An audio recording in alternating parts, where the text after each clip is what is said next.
I'm Barbara Milano. Today I'm going to be doing a demo of an oil painting. This is going to be from a photo reference I have. I was recently in New Mexico and I really liked this location, but I didn't have time to paint. So I'm going to show you the photograph. It's not a very good photograph, but you can see right next to it I have a value sketch. And in addition to a value sketch, I also did a little value and color sketch. So I feel like I'm pretty well prepared for this. I'm going to move my camera over just a little bit there. There you go. So I feel pretty well prepared in terms of, you know, what I need to get started here. This is going to be a process. I'm not going to finish this alla prima, meaning all at once, but you'll get to see how I begin.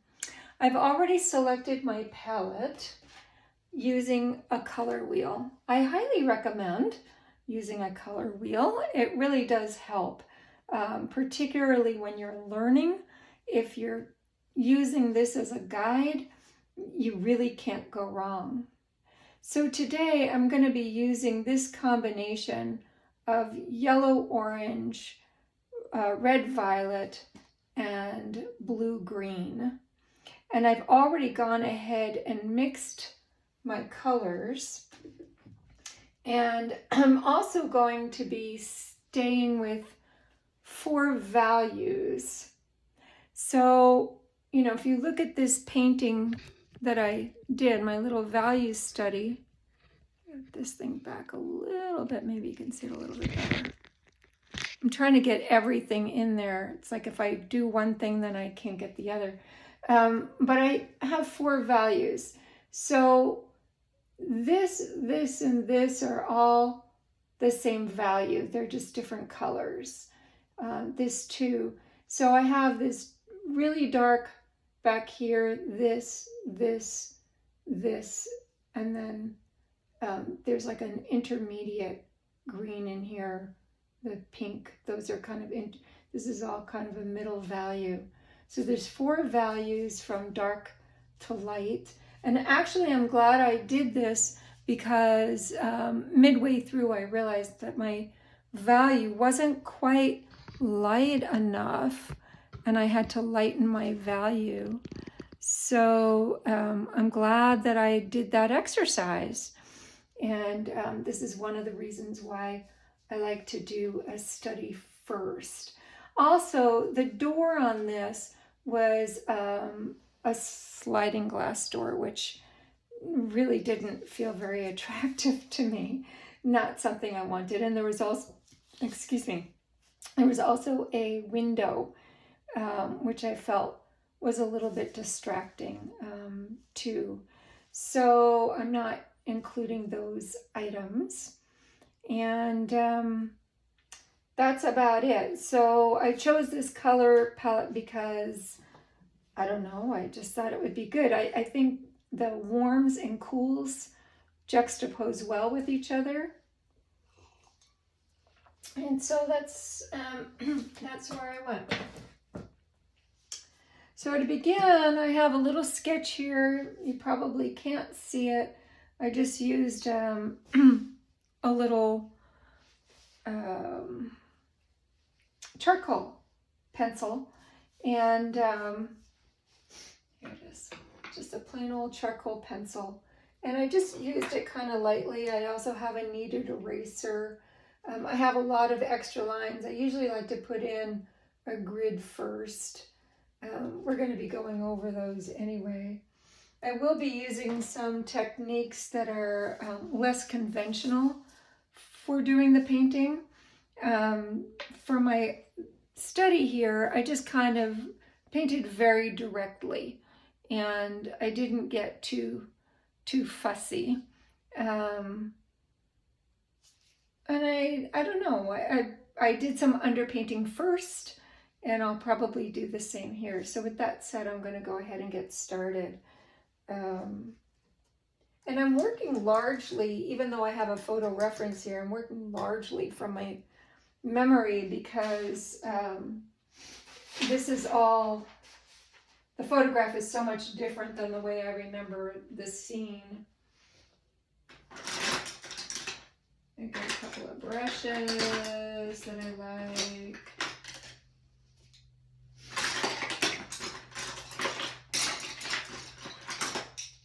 A lot of the brushes that I like are out in the car because I am a plein air painter and I do like to take them with me wherever I go. But these should be fine, I think.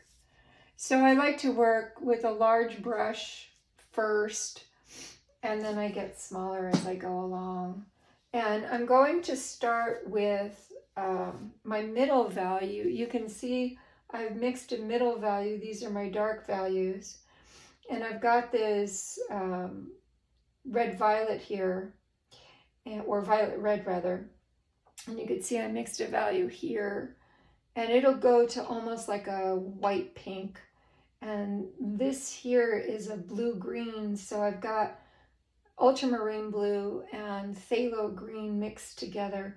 And you can see it gives me this beautiful turquoise. And this is a yellow-orange, which is cad yellow with cad yellow light. Yes, cad yellow light with a little cad red light mixed into it. I didn't make any other values here. What's interesting is if you looked at these in a black and white scale, if I put white with it, it's just going to look the same because yellow is a light value. Be slightly darker because I put red in it, but not very much so. So my ground plane, my sky plane, and the sides of the building are going to be my lightest light. And my darkest dark is going to be this area down here, the door a little bit. The door is going to be a little bit lighter, and these posts. You can't really see the posts. There they are. There's the posts right there. Maybe if we move this just a touch. There, that's better. Now you can see everything.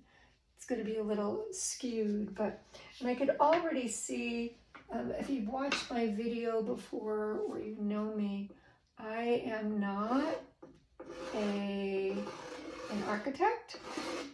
So I just like to draw architecture. So sometimes my drawings need a little fixing as I go along.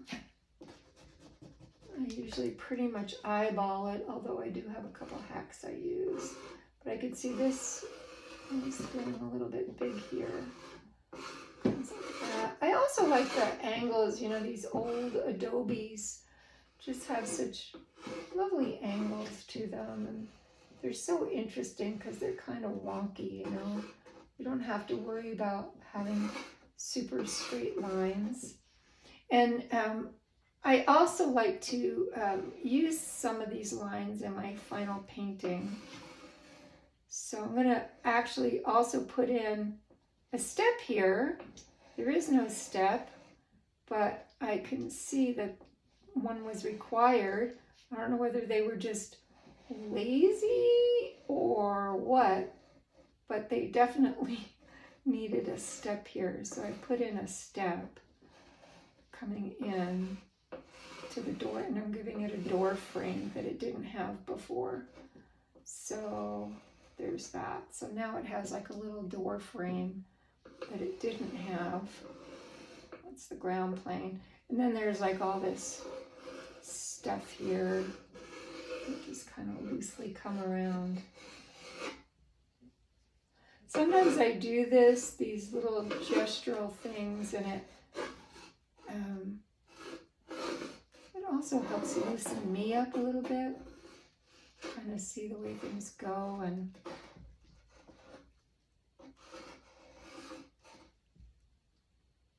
there we go. Is that, I don't know how far I'll get today, but I'll get somewhere. the sound of my air conditioner. It's only 103 out there today. Maybe up to 104, I think they said. Okay, that's the post there. I want to break that line. It was right on the edge, if you can see here. It was right on the edge. Same thing in the photograph. This photograph, you don't even see it. This is a closer up version. But I did like those posts. I think they add something. So for right now, they're just going to be sticks. It's a shadow line. Just makes some sticks there, just kind of denoting where they go. But I think they definitely added something. I don't know what, but they added something. I think I might have used a different sketch or a different photograph to sketch this, actually. I'm feeling like this is maybe not the same one, which is fine. All right, there you go. All right, so I'm just going to go ahead and jump in. And what I did, I'm going to start this pretty much the same way I started the last one. And I did find I had to lighten these values. So let's see, I'm going to lighten this middle value. I forgot to do that. I'm just going to add a little white to both of these and lighten those values. Just a little. This one got a little bit of turquoise in it, but that's okay. It's going to get all mixed up anyway. It makes a lovely violet, actually. This one's going to get a little pink in it. All right, so already it's going to be a little different. That's okay.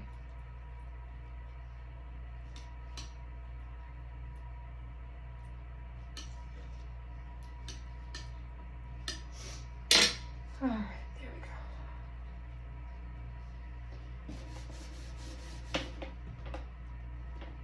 So this is my underpainting.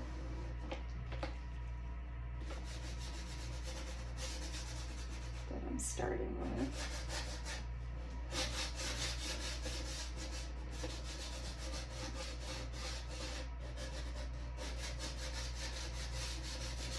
I like to put this coat on pretty light.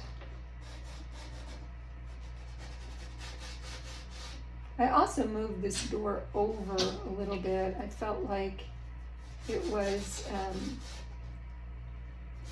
in the wrong place for my painting.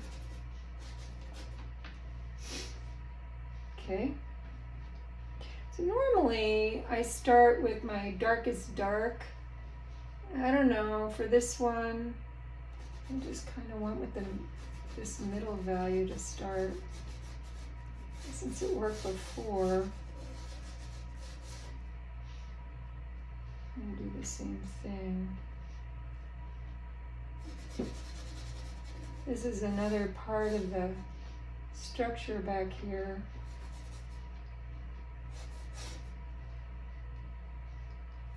Kind of comes down like that. Kind of like that, I think. So the building's kind of like that. Anybody who's taking notes, my perspective. Don't look at my perspective. At least not yet.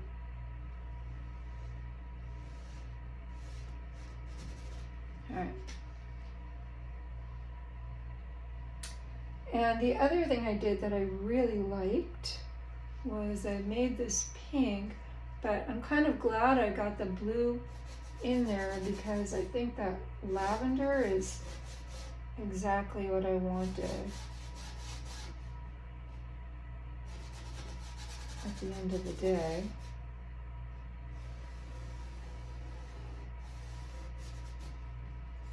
This is a shadow line right here.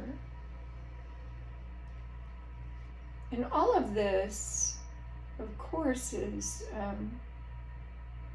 subject to change.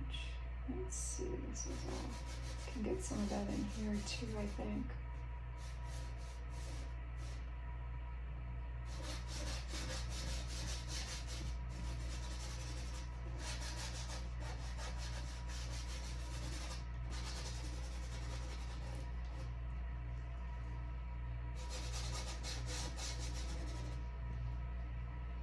Okay. And let's see, paper towel. I like Viva. It is soft, absorbent. It's a little bit more pricey, yes, but I find I use a lot less of them, maybe. Okay, to make my dark, super dark, I'm gonna put my two colors, my two darks together for my window back here, which was not in this sketch, but I kind of like it. So I think I'm gonna put it in there. Just an indication of a window lets us know that something's going on back there, huh? Let's see, this is all dark back here.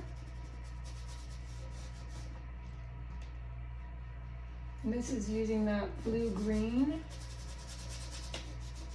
that I made.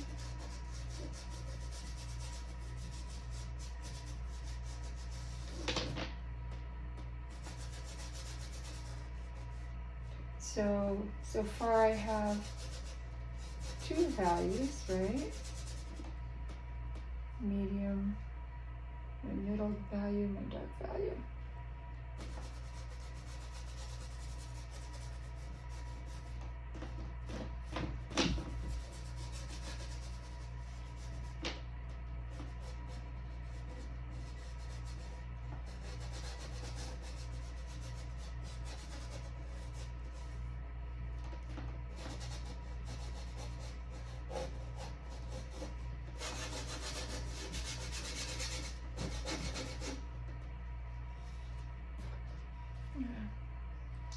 Use a bigger brush for this, I think.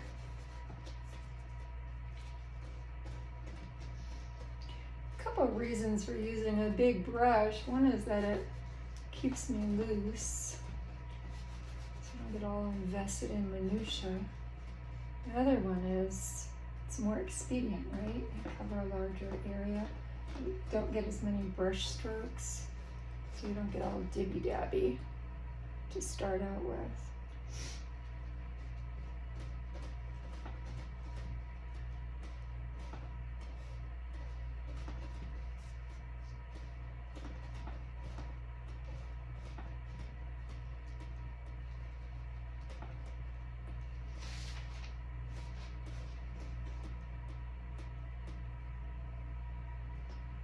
And I'm going to put in some of these shadow lines.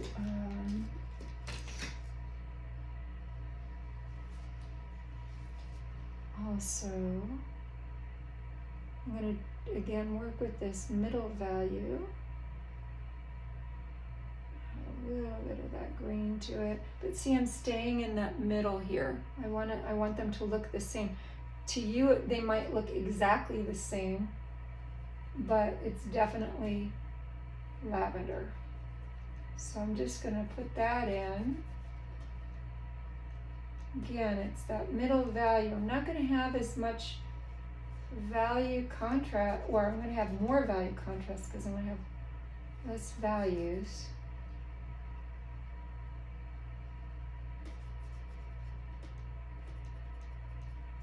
And these would just be shadows going across this path back here.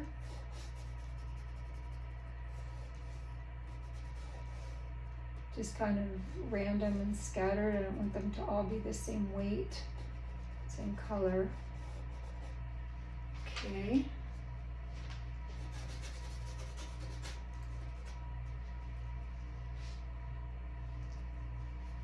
All right. And then we have this next value here, which is like a green. Next to the dark green, there's a green that's lighter than it. So I can put in, that would be another value, that would be a third value. Not sure whether I want to mess with that just yet. I'll put the yellow in. The yellow represents white. I'll try a clean brush. Clean brushes always help.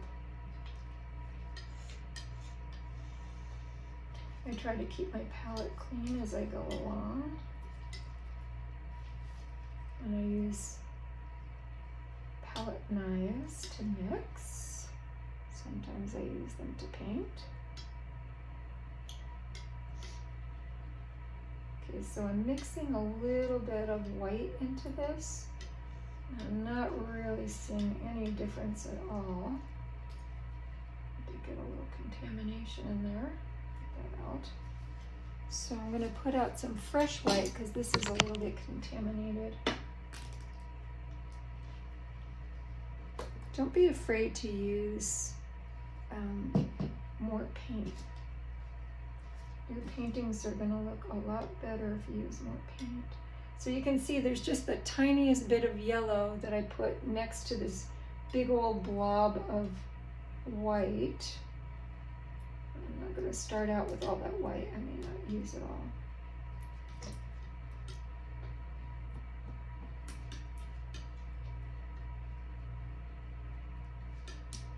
I think I want a little more yellow in that.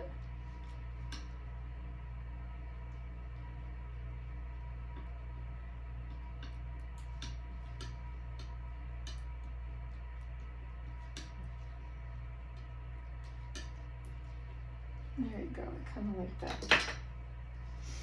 Alright, so let's see. Start with this. Can't see what's going on here. Let's see, I lost my other. I just put this in so I don't forget it's there. I have another scupper right here. And I don't want to forget my scuppers. Heaven forbid we don't have our scuppers, right? Or they would drain into the house. Alright, here we go. So I'm going to be a little bit heavier with the lighter color. I like to go a little bit darker with my values to begin with, and then I lighten them up.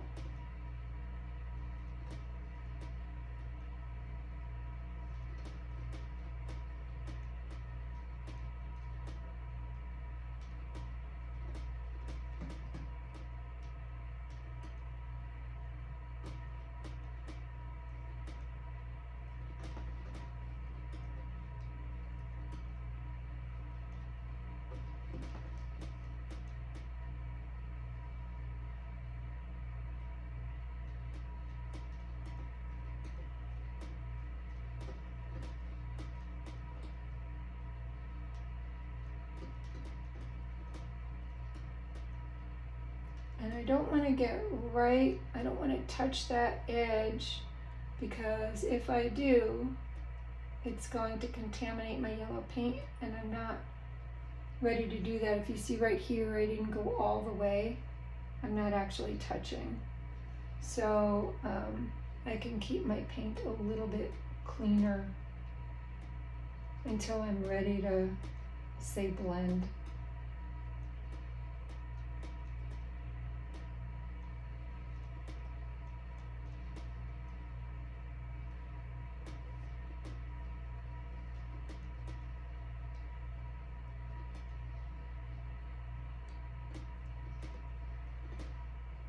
So I'm pretty much copying my other painting here.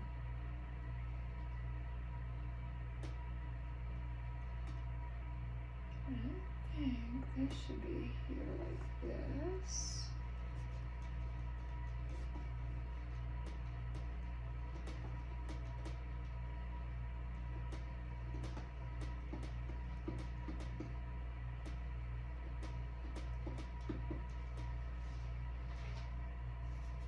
Kind of hard to tell what's going on just now, isn't it? Trust it'll all come together. Let's see, I think this here needs to be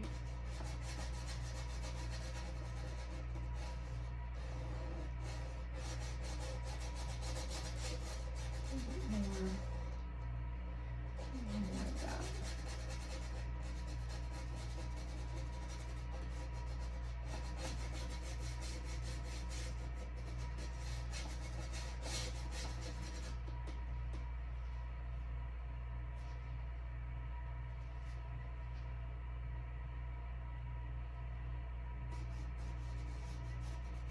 Move that over just a bit.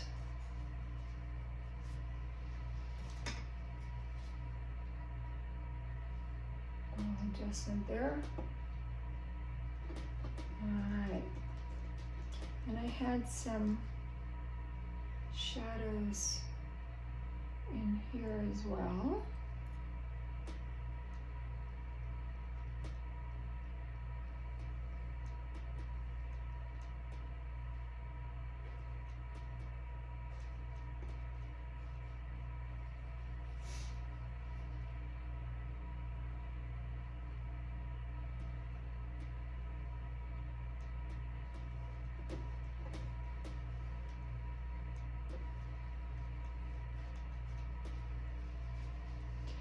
Alright, and this will be, I'm just going to paint this a solid color for right now. Because right now all we're doing is putting values in. The beginning of a painting isn't always very pretty, and I think people make the mistake of trying to do something that looks pretty right from the get-go, and that's just not a good choice. A painting has to develop, it has to progress, and it has different stages. So right now, at this stage, we're just putting in values and getting things for placement. Take that white, put that back over here. All right, now, so I can put in my ground plane, my sky plane, but before I put in my sky plane, I want to put in that other value. So I'm going to need to mix this middle green here, which will also go in here. It makes a second value for in here, and then this is all the same color. It just looks different in different places. It depends upon what it's next to. That's kind of a trick of the eye. So I'm going to take some of my yellow and my green, and I'm going to try to make a middle value. And with any luck, it'll be about the same as these two guys, right?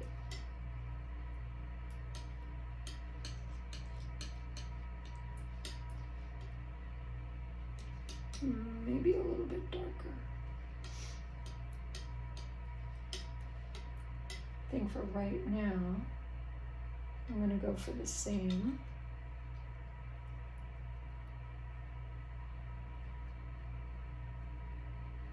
A little bit darker. Could always lighten it up. It's easier to lighten something than it is to make it darker, because once something is too light, it's, especially if you've added white, it's going to lose its, it's going to get chalky looking. And there's nothing worse than a chalky looking painting. So I'm going to hold this down.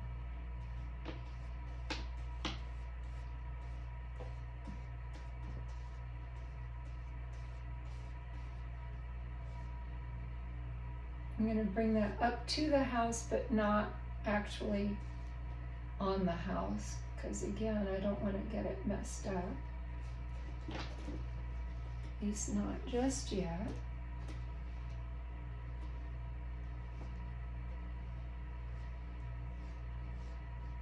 So notice I left this clean because I didn't want to get the, unpainted because I didn't want to get this paint in there.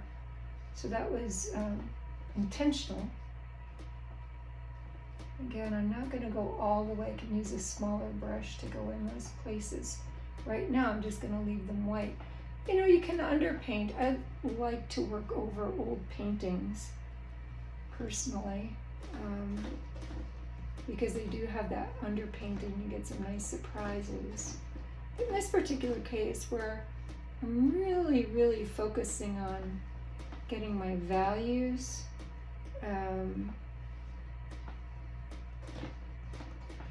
that was my goal here. I don't want to get muddled with other things.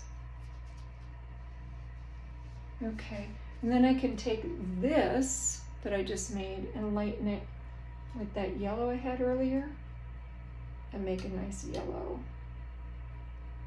This is one of the gifts of working with a limited palette because you don't have to do as much thinking. So if you're basically lazy like me, this is a great way to go. And it's really easy, you know, if you need more, it's easier to mix, you know, just 3 colors than trying to remember, oh, how did I mix that earlier?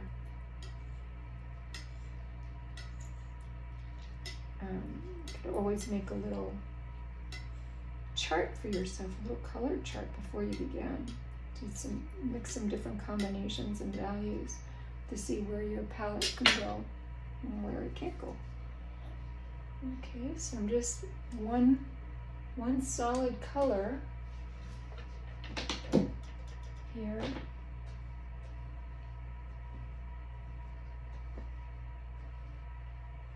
Now this is going over the building, so I'm going to go ahead and just go, because it's a tree, and I'm just going to go right, but it's not a real thick tree.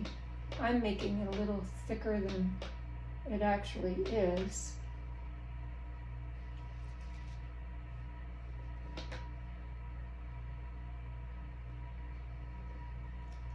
For an old house, it was a very young tree. And I can get a little bit more of that in here. There's another young tree. I actually, in this one, made it shrubby and called it hollyhocks, because everywhere you go in New Mexico, you're going to see hollyhocks. So I thought, how could I paint something in New Mexico and not put in hollyhocks?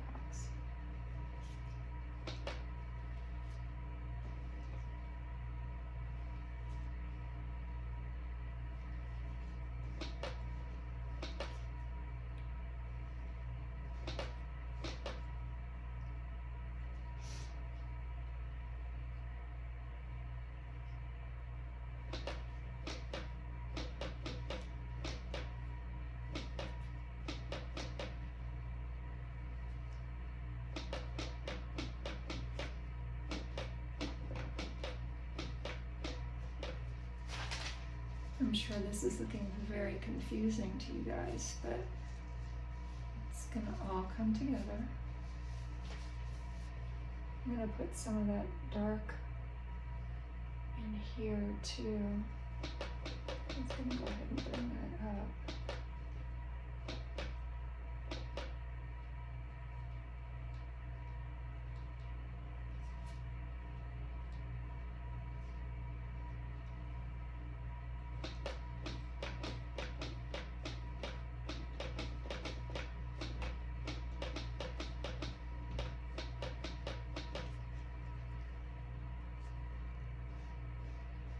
Okay, so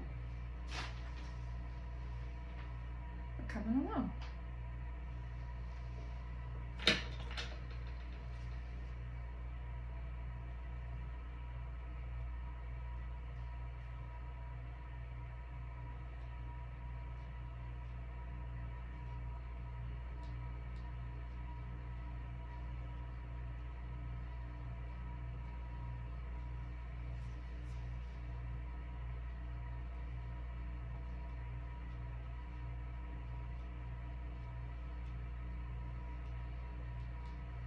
Alrighty. Now, up here,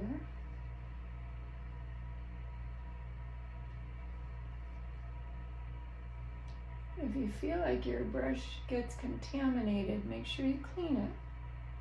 Because there's nothing worse than having unwanted color. These are like weird little steps almost.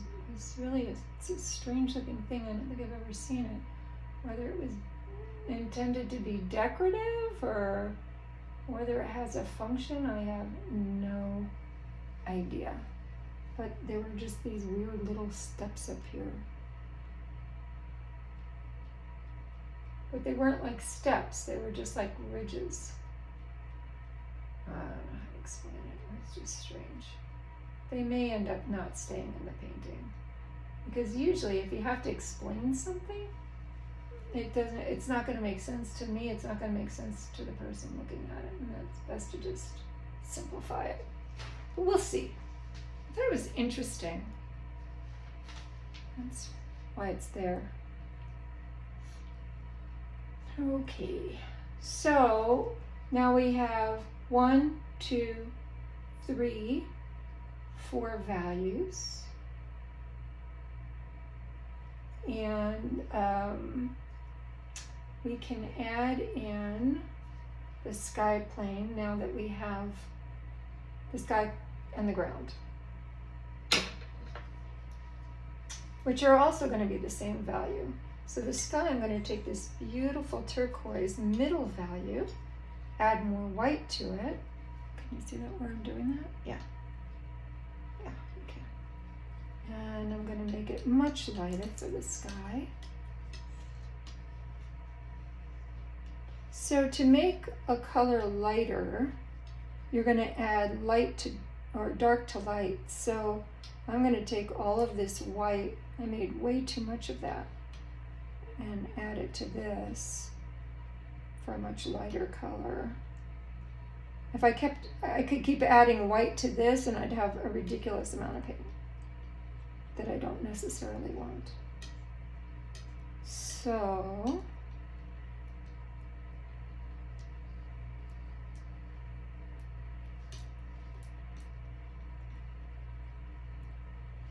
there you go.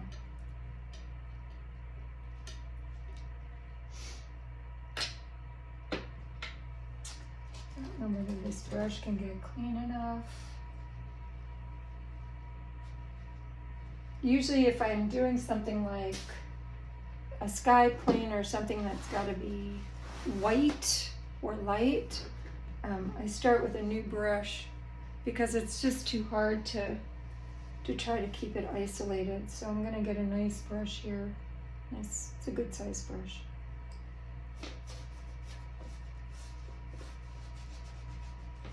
And put that in, the sky in.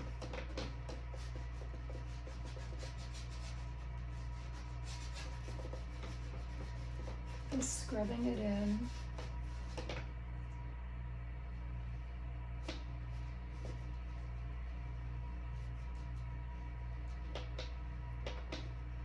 You're wondering what I'm working on today. It's a cradled board. And to prepare a cradled board takes a little bit of effort. The manufacturer recommends that you put a coat of gloss medium on it, and then I gesso it. Now this is oil paint. I can gesso with acrylic, which is what I did for the sake of expediency. If I put an oil prime on it, it's going to take steps. I've got to do a bunch of different things. I have to sand in between my coats, and it's like a whole thing. I'm going to miss this area here.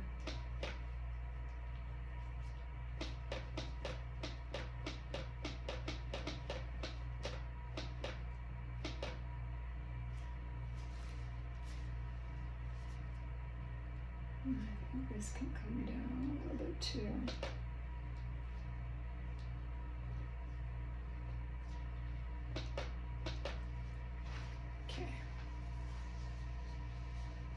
All right.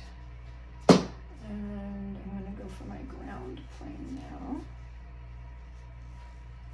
which is going to be this pink.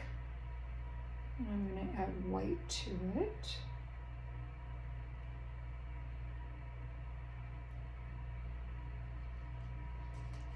This is Gamsol over here.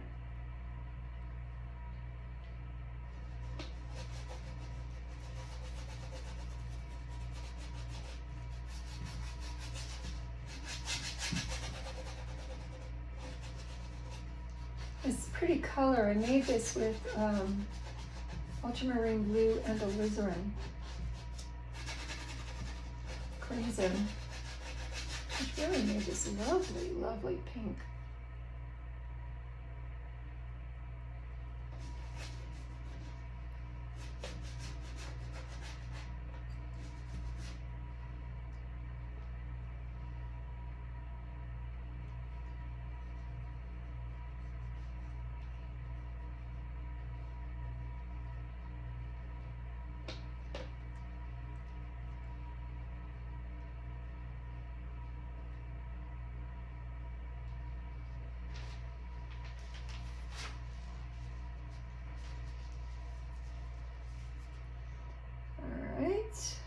And I'm going to take this,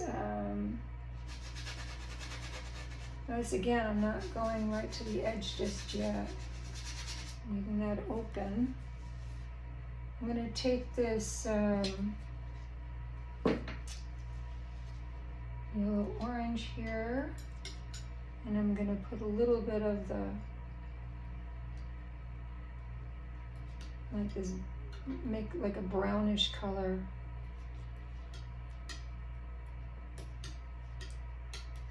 But definitely needs to be lighter because it's going on my ground plane. So squeeze out some more white.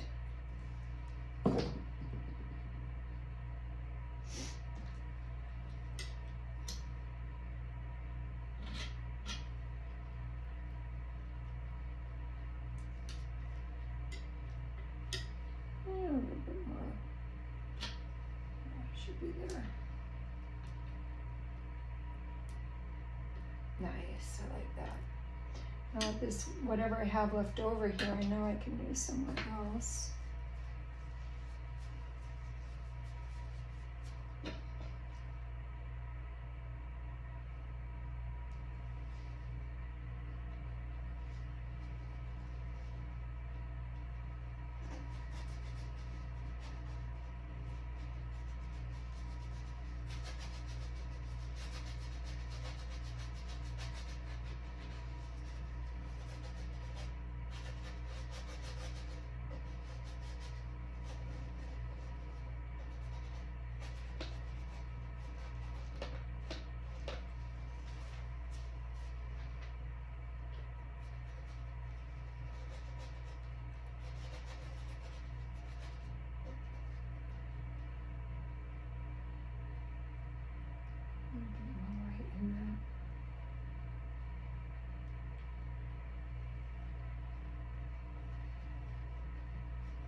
Scrub all that in there. There you go. All right. So at this point now I've got everything covered, and I can actually begin to, I would say, begin my painting, because now I have my value set. All I have to do is maintain my value structure.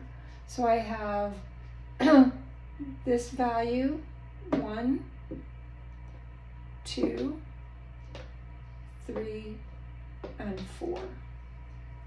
And then for this here, you can see it's a different temperature. This is cooler back here, this is warmer, and then I'm warmer here, right? So I want to do the same thing in my foreground.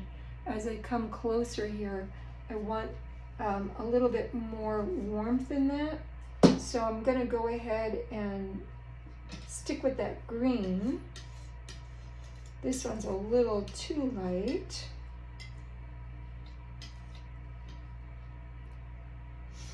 And because this has a lot of blue in it, it's blue-green is what I'm using. I'm going to add some of the red violet. I already put some of the gold in it, the yellow orange. You might want to put a little bit more of that in it because it will warm it up even more.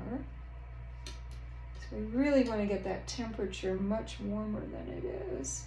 But we want it to stay in the same value structure here. Good test to see if you've got the right value is if I put this that I just made against this, and I can see it, chances are it's either too dark or too light. This is pretty much spot on. It is a tad darker, so I'm going to go ahead and add just a little bit more of the yellow. So you say, why wouldn't you use white? Well, white is cool, and I want to go warm. That's my goal here, is to go warmer. So I'm going to use a warm color. Think of, when you're using white, think about it as a cool. Think about it as a color, and think about it as cool. Think about black as a color, and think about it as something warm. This painting, I didn't add any black to it, but I could, and I'd still, be calling this a limited palette. Just didn't feel like I needed it, and I feel like it gave it, I don't know, what I have worked for me. So, all right, so to continue, when you're painting, you're gonna have underneath, it's always gonna be darker and warmer because it's getting some reflective light from the ground plane, but inside the plant it's always going to be darker because there's no light in there, right? So I'm trying to get that effect that, the darkest part of the plant is going to be covered up. We're not going to see that. So see, I have some darks popping through here. So when you think about a shrub, you're going to notice that next time you look at it, right? Maybe not today, but you will. At some point, you're going to look at a shrub and say, oh, I see that. Okay.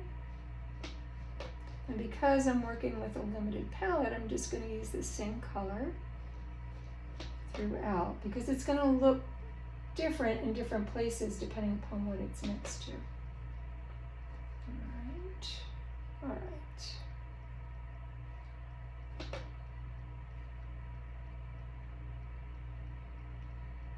I think that can come up a little bit in here. I'll warm this up in here too.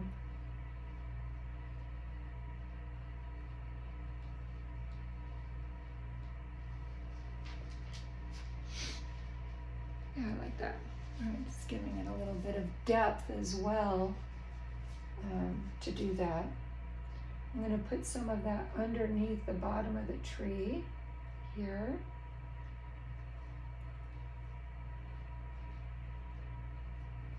Give it a little bit of depth.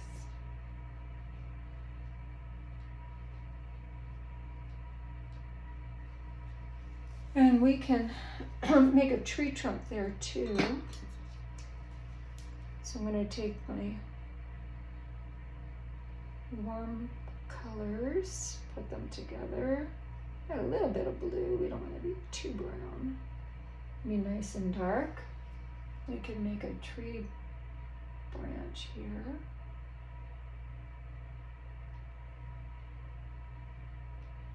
Like I said, it's a very young tree. So it's not going to be a real thick branch. Not going to be a real thick trunk.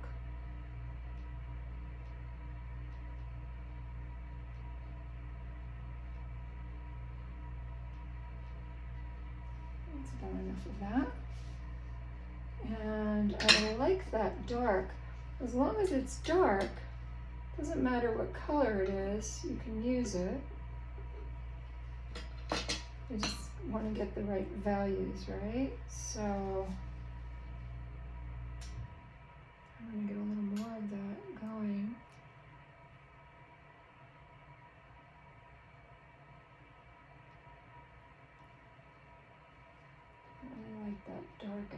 It's a nice warm color.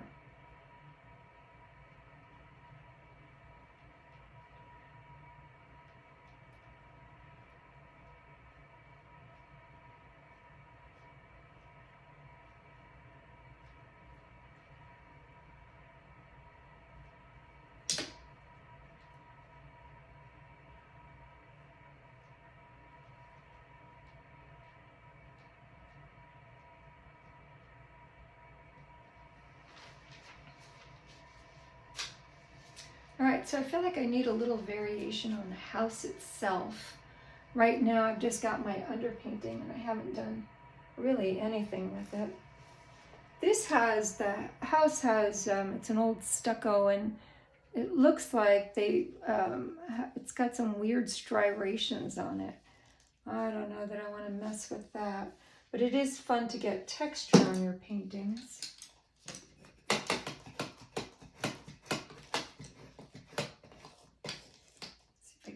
Paint out of this. Some paintings need more brushes than others. Sometimes I don't even use brushes. I like to use the Messermeister tool, which I probably will use here. All right, so my palette is kind of full and I feel like I need space. So let's clean that off a bit. Some workspace going.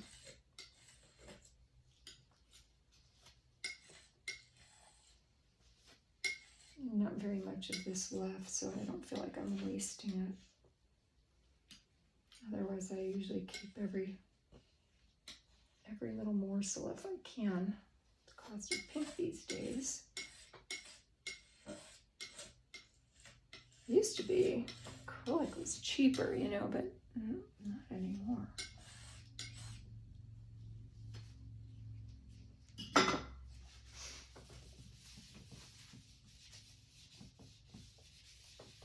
All right. Drink of water here.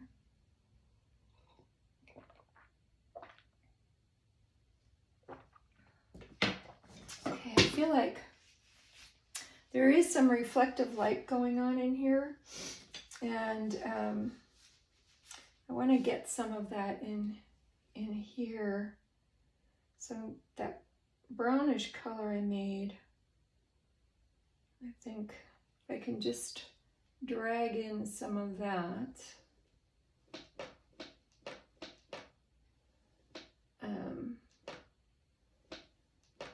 Should help.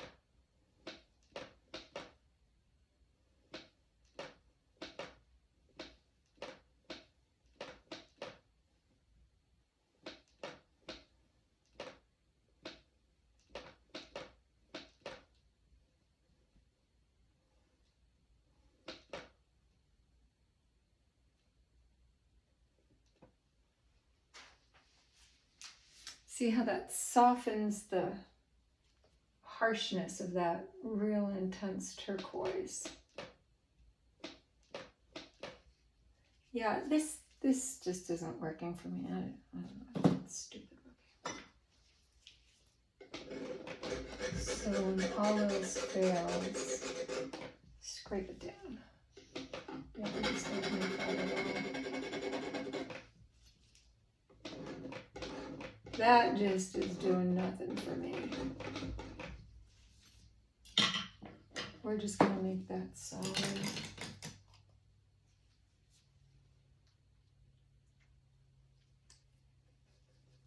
And it's kind of high and low at the same time, so the light is coming in on this direction, so it won't be quite as light as this side, but it won't be as dark as down here. So we're going to have to be a little bit tricky about how we do that. We're going to make a nice gray. There we go, that'll be our underpainting then. Kind of more the color of the house than not. All right. This is a fun tool I like to use. It's called a Messermeister. get them on Amazon. It's a cooking tool, I believe. I use it for cold wax. I also use it in my paintings. I'm just going to drag that down. Over here, I'm just going to very gently drag the whole thing down. Yep, that's right. I'm going to mess it up.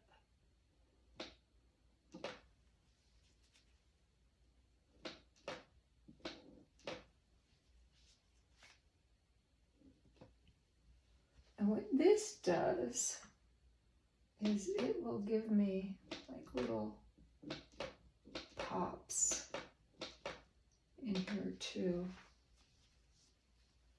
I didn't do any of this in my value sketch. My value sketch was just exactly that. It was just a value sketch. It was just there to get the values and the colors. I didn't spend any time doing anything fun. And where this was just a real solid turquoise before, I think I'm going to go with a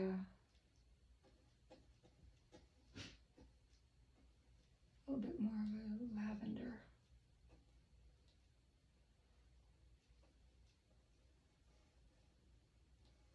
So now I'm going to join the scenes of the house a little bit too.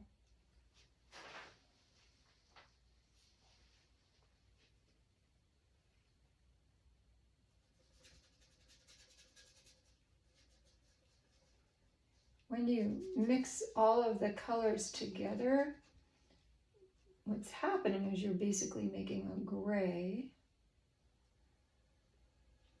You're neutralizing everything. So see, now I'm putting a little bit of the pink in here.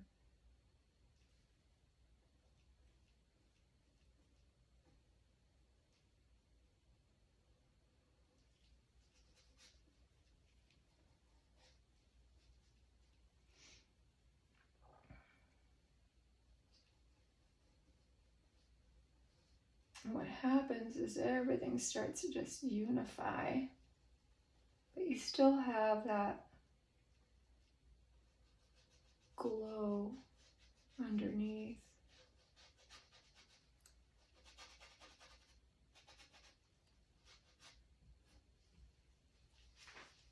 I feel like I went a little bit too far. That yellow. But see how that's giving this wonderful texture to this that you wouldn't otherwise get.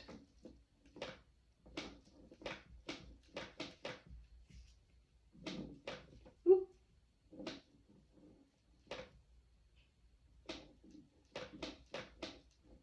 See, I'm going to get little variations in my values doing this. All right. I feel like this needs to be darker. This is where the painting starts to get fun for me.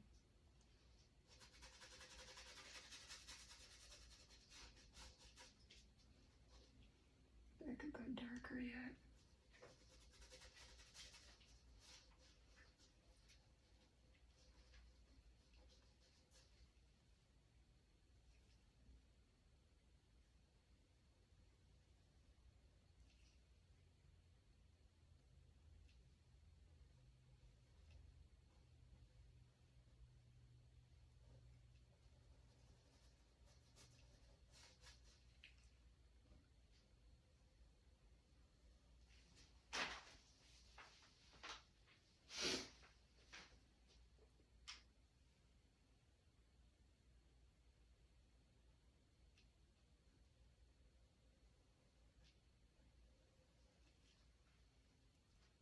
So what I've done here is kind of made my own black.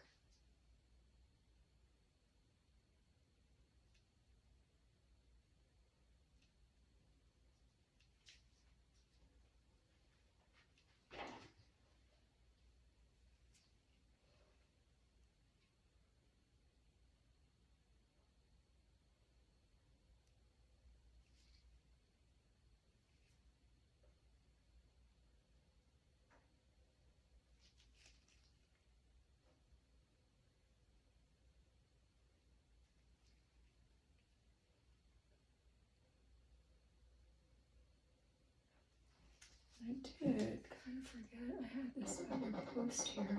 I don't want that white. So let's scrape that back a little bit.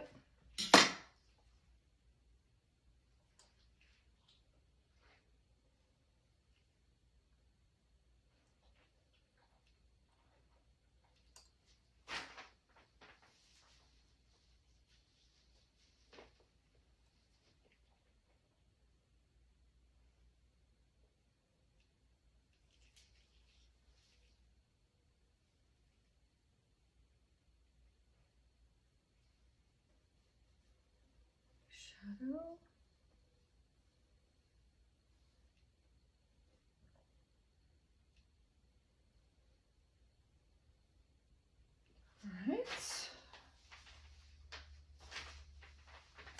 All right, so down here, I'm just going to pull this down and it'll give me a shadow effect. I'm just going to pull that into my light. I'll pull my light into my dark.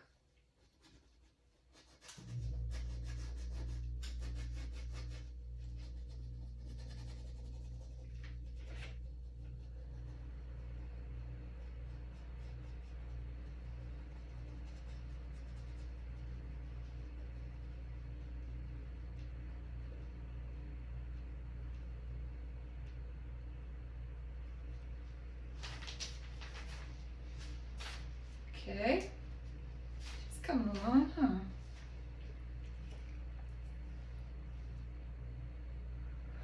Oh, I want to go. What to do next? Let's pull this up into the sky a little bit. So the edges are always going to be lighter.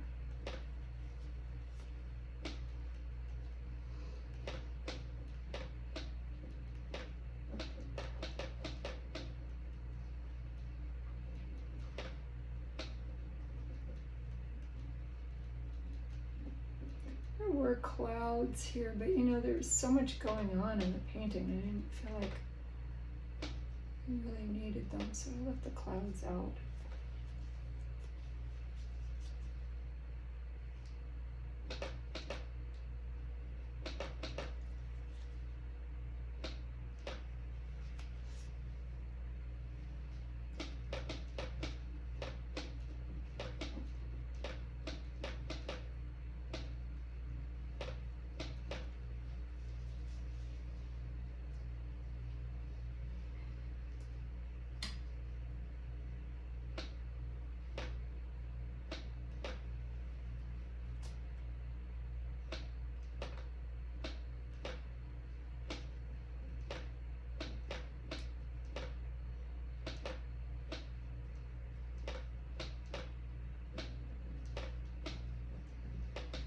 So if you're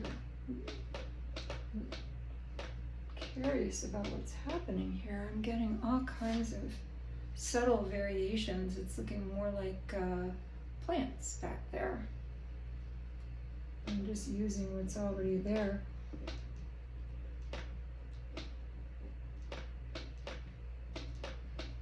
And as I'm working, I like to go in and put things in, take things out, put things in, take things out, just to see what will happen. Get different textures, different effects. Paper towel here. I think for today, this is going to be a good place for me to stop with you. You're probably getting bored out of your mind.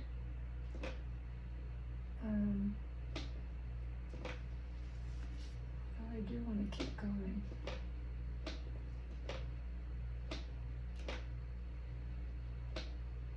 I suppose you could just tune in and tune out as often as you want, huh?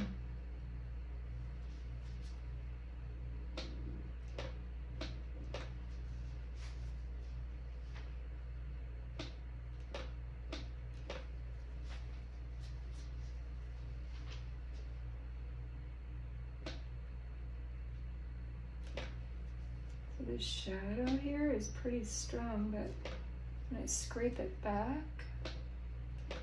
it's just about right. Might edge a little bit on that.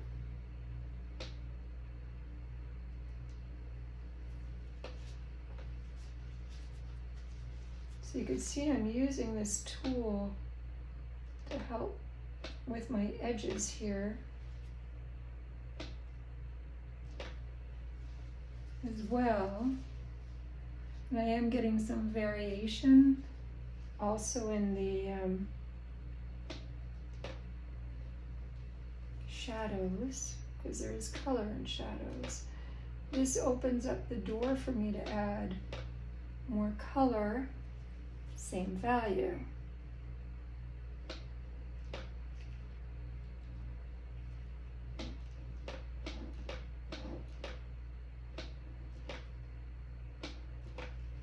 And bring visual interest into the painting all the way around. I also like to drip some places. I think that could be an interesting effect sometimes too.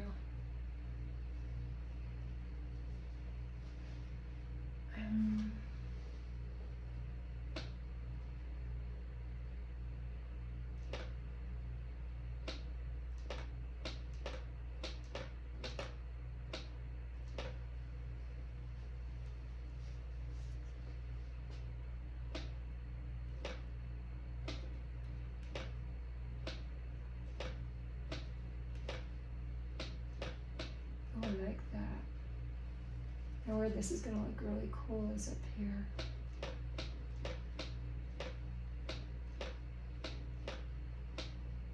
Oh, I like that. We've got the yellow, the pink. That's cool looking. Alright, what else do I want to do?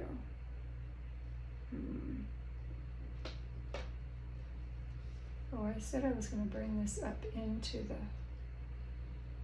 yeah, so I can do that.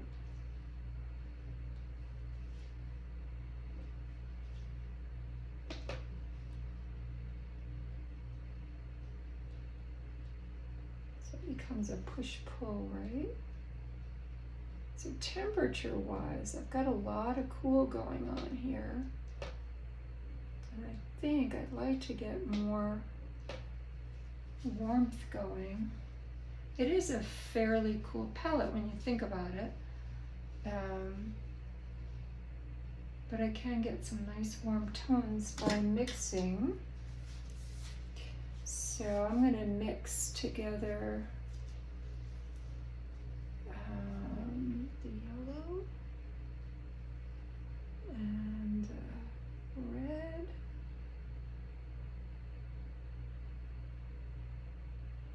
More red. I'm getting kind of a yummy brown. A little bit of white to that.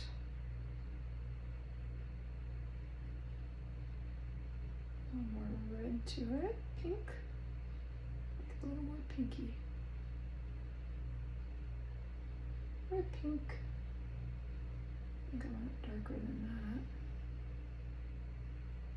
So yeah, that's about the right value. Let's put that in there.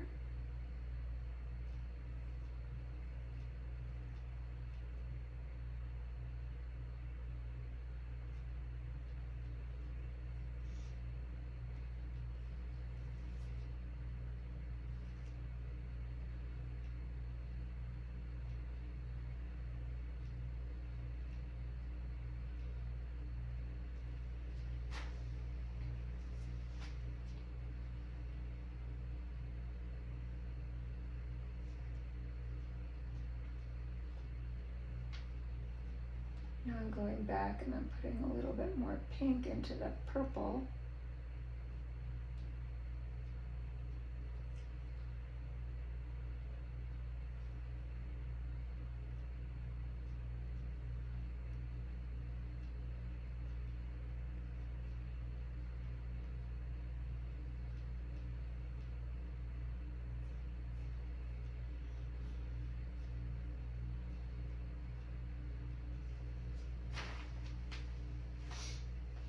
Yummy. See, now that just warmed that up enough to make it work with the warmth of that yellow there.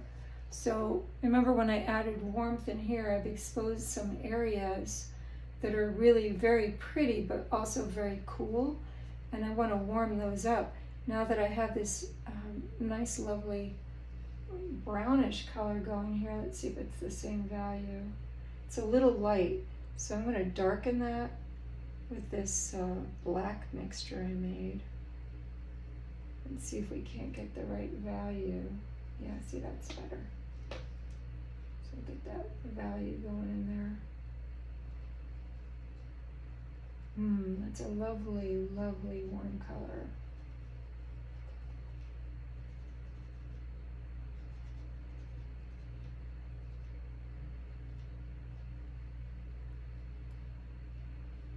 It's always a push-pull, push-pull. Warm to cool, light to dark. You always want to keep balancing the mix.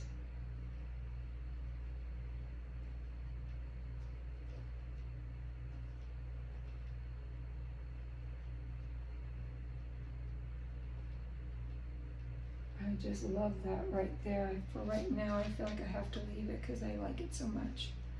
I don't think it gets to stay, but I really like it, so I'm going to leave it there. Let's see. I'm going to mix a light green. I really want to get that warmth in my green. I'm using up just about all my yellow. I'm going to have to mix some more yellow.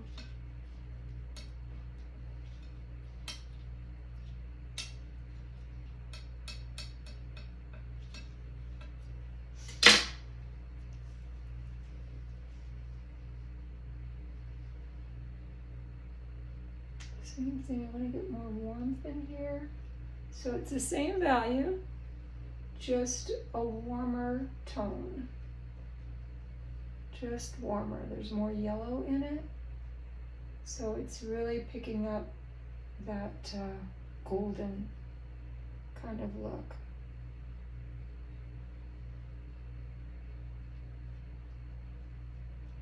So that's the rule, that's the takeaway here, is you can do whatever you want color-wise as long as it's the right value.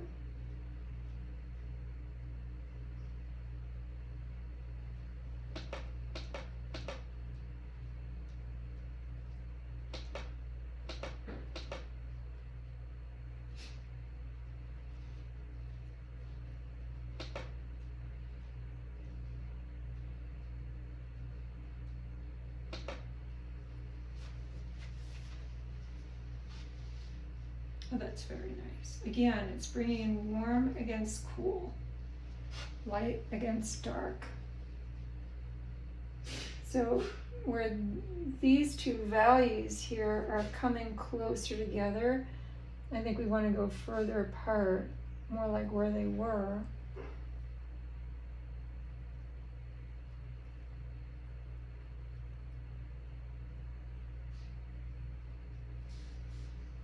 I could neutralize out a little bit of that brown in this. And that'll gray it down a little, but still keep it in the turquoise family. Hey, Kev. That would be my dog, Kevin. Seems to want attention right now. What is it? Have I been doing this too long?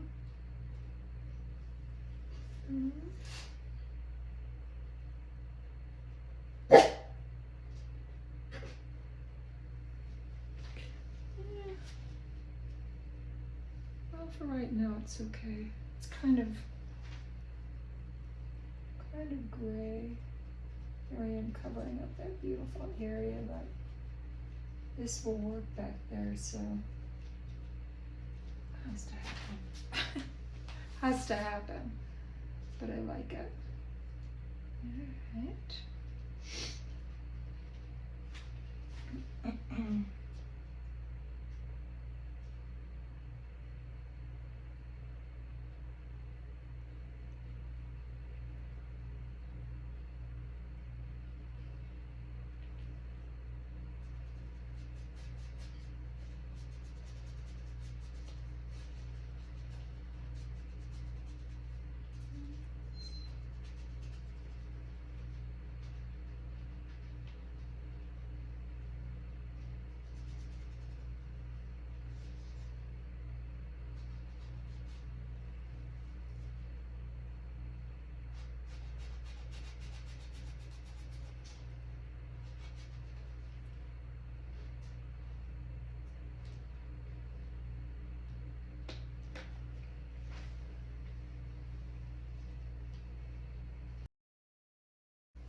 I do like the idea of adding in the hollyhocks.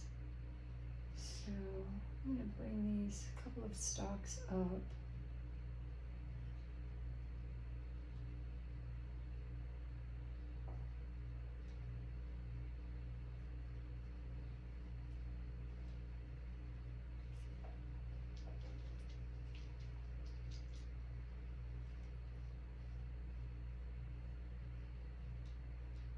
Again, kind of getting warmer here.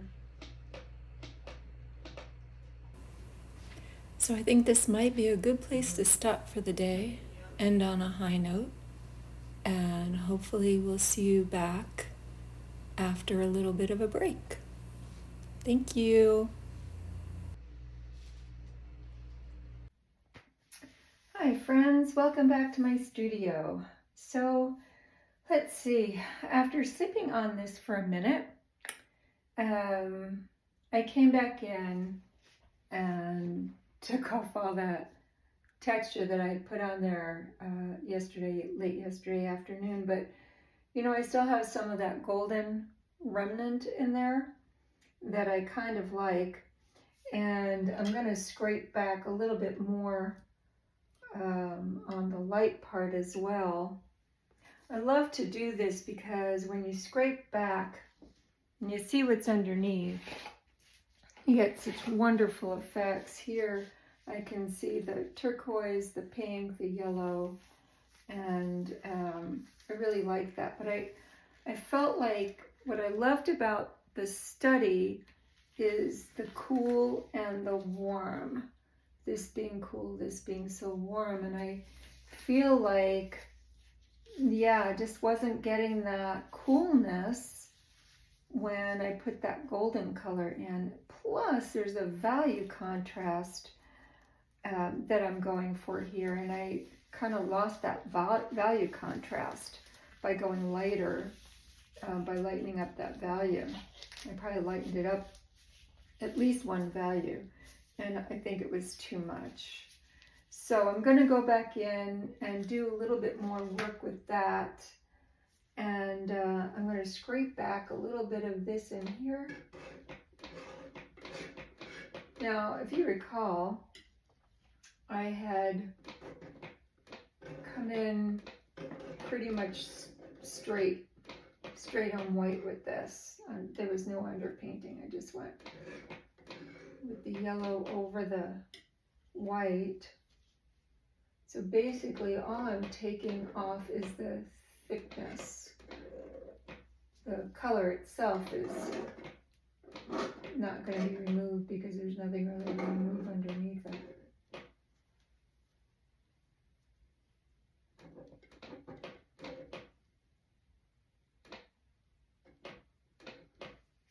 I like this flat palette knife. I've been using these for years. It's Creative Mark, Jerry's Artorama. This is a T45. There's three of them. One's bigger, one's little smaller, and then this size is the one I really use the most. I use it for mixing, scraping, painting. Just really like these.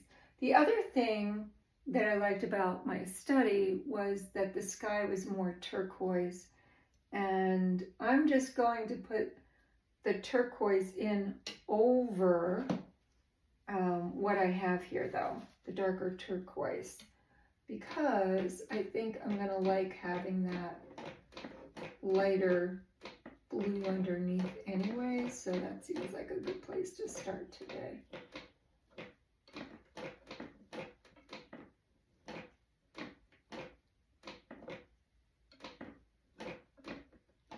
As you watch my videos, I'm hoping you'll reach out to my email with any of your questions. Let me know if I can clarify anything. Obviously, I was going to fix that paper yesterday and I didn't. What it is this is just not staying tight against this because where this piece is. So it's just bouncing off of the paper, and that's what's making that very rude noise.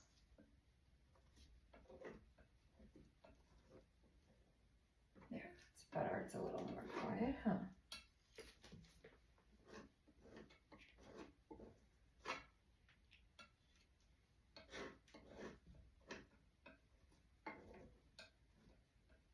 So, you know, I would say that it's a lot of push and pull in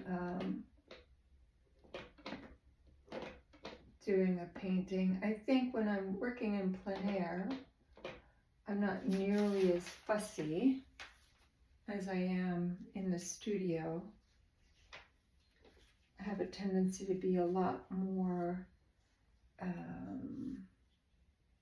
rigid in the studio.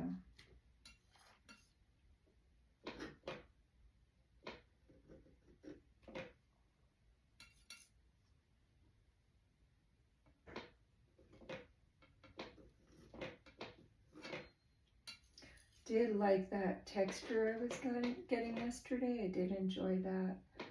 And you know, these old Adobes are very, very texturized.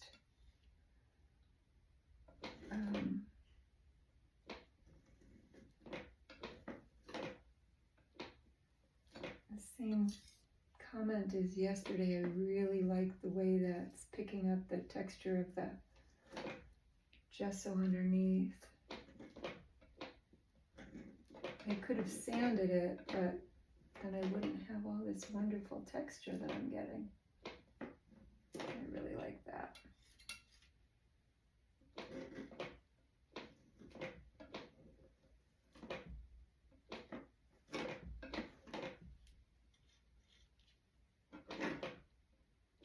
So to reiterate the colors I'm using,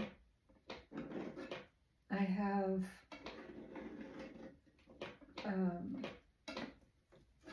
using my color wheel here, a red violet, a blue green, and a yellow orange. And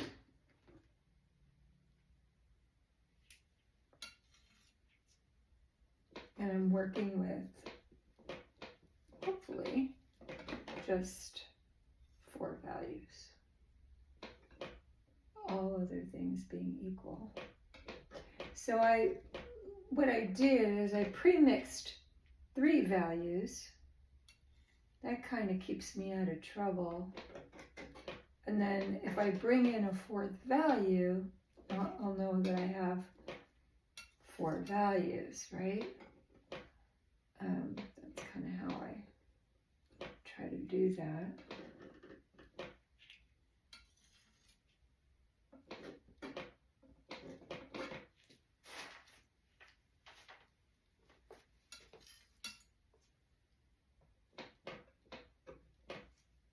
So kind of coming in and going over what I did yesterday.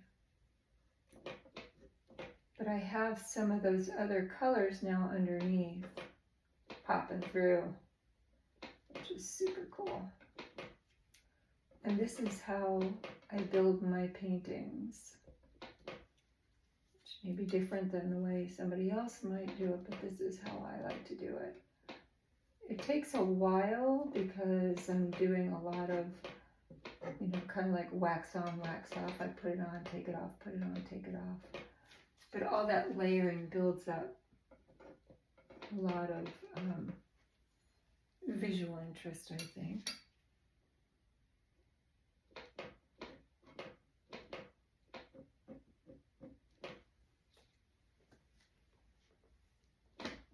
Stay still.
also going to take this. This is just leftover paint here yesterday.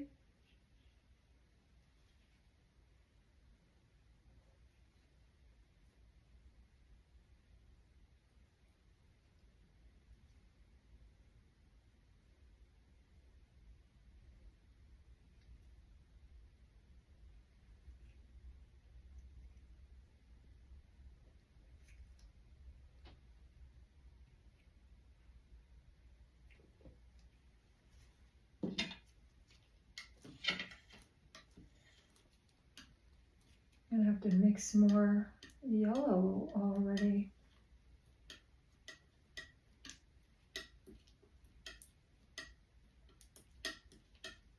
Not mixing it all the way.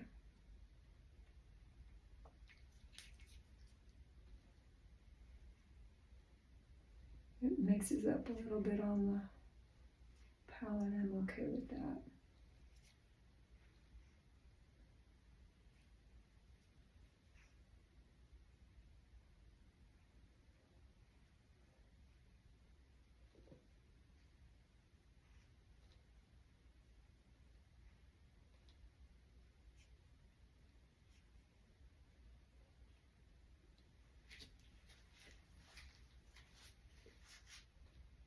So see how I'm triangulating here. Those three shapes with light and dark. See if I can't put some more darks in this.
So what I'm doing here is lightening up. You can see in my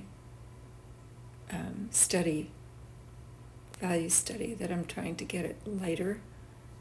So I have that really strong contrast between light and dark.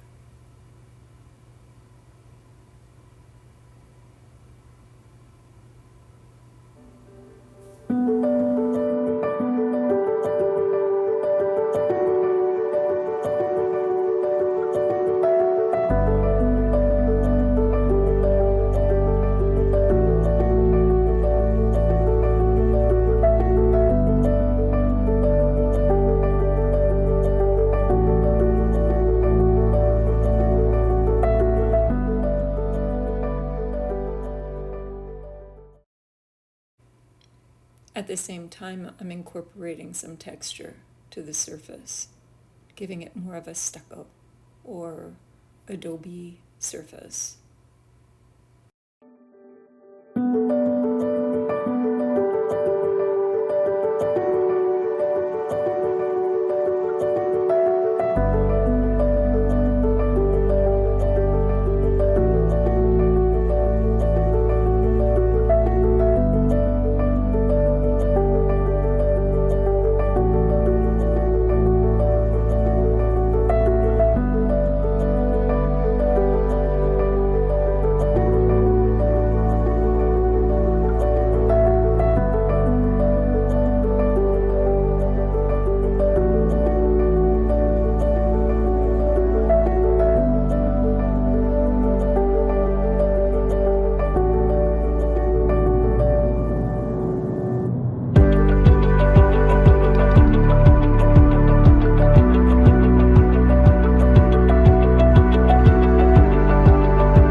This is all about pushing and pulling.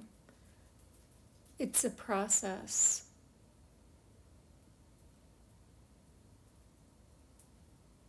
I think it's frustrating for students to understand that no matter how long you're doing this, you're always going to have struggles, and it's experience and trial and error.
Depending upon what I'm doing will depend upon which tool I choose. The palette knife certainly adds a certain amount of texture, and I use it in a lot of different ways, as I do with all the tools, whether I'm using the Messermeister, the brush, or the palette knife. I use Q-tips, whatever it takes, fingers. And all of these things build up, adding textural elements and surface interest. It's not just about the colors and the values, it's also about how the paint is applied. And if I want a heavier, thicker application, I might want to use my palette knife. It's also good for smoothing out areas, getting a certain kind of a line that I wouldn't be able to get otherwise. The same thing with this Messermeister I'm using. It will flatten out an area, it will scrape back an area. I can use it to apply paint so many different ways. And just by experimenting with these tools, really helps me figure out which ones will work best for whatever I'm trying to do. Toward the end of the painting, I do this cutting in to the surface, and that's really what I'm doing here. I'm starting to break up edges, break up lines, and it's a lot of fun.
I slowed down in this area because I want you to see how delicate this process is.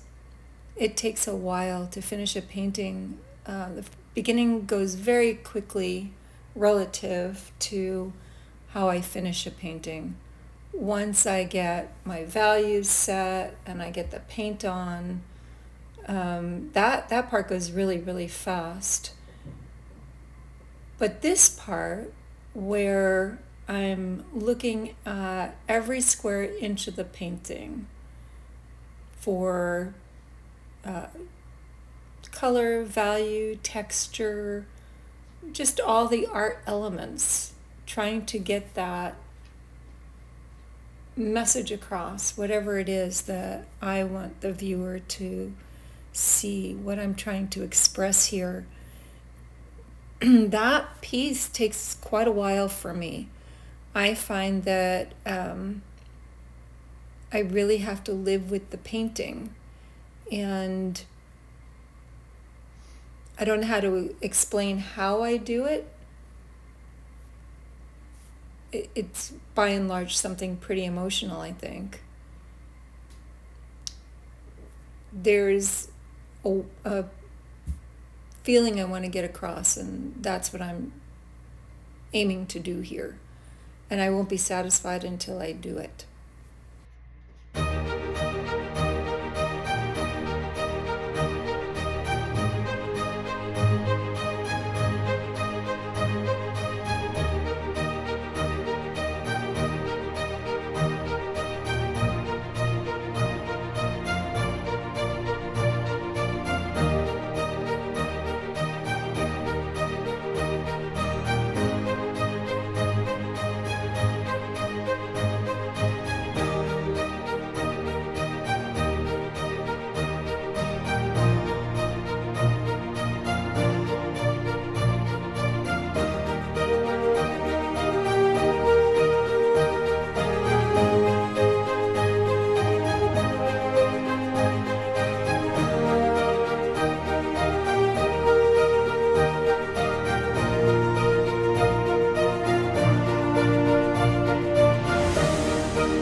let me now, of all things, is this rear shadow back here.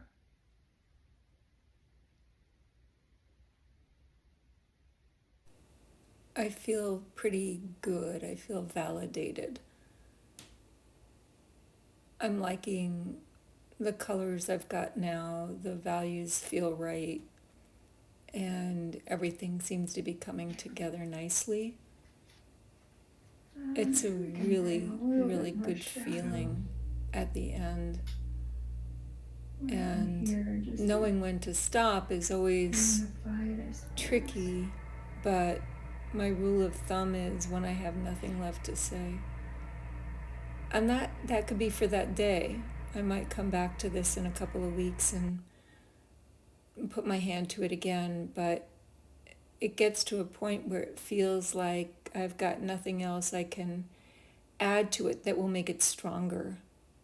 But I might add something to it that will make it weaker. And that's typically a good stopping place for me, regardless of when the painting is finished. Because I think that's very fluid. I could come back to a painting in 2 years and say, I think I could do this or that to it.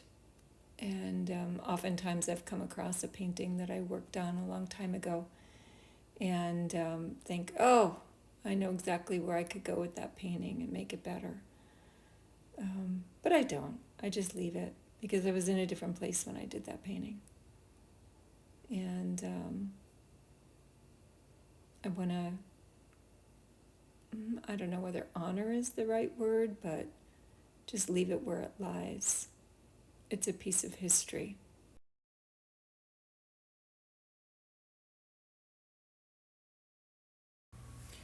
We are approaching the end, friends, and I hope you've gained some knowledge from watching this demonstration. Please visit my website, barbaramilano.com.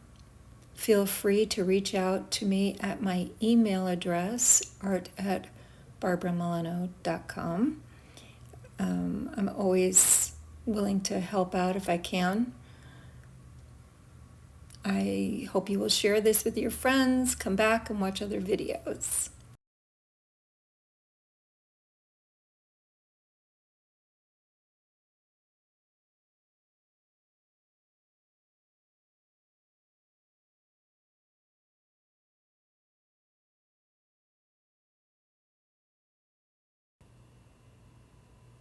So I sped it up here because I was having trouble finding a tool to sign with. I usually use a little ceramic tool to sign my name.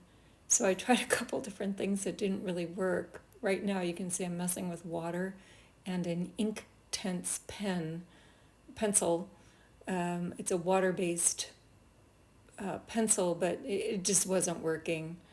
And so finally I just gave up on that. And in the very last minute, I managed to find the right tool and was able to sign it. Let's try it over here.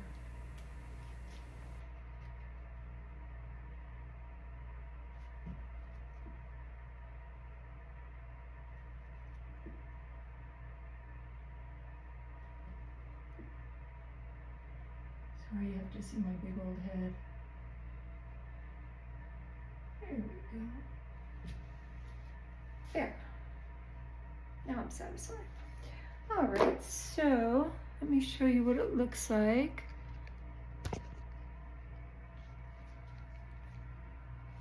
Get in front of it. Let's see, turn it.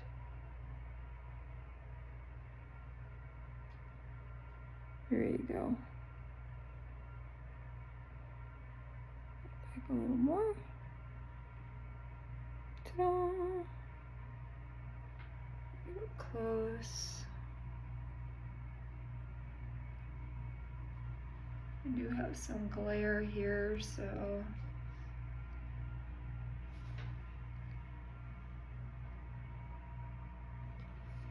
This is my little sketch that I did here.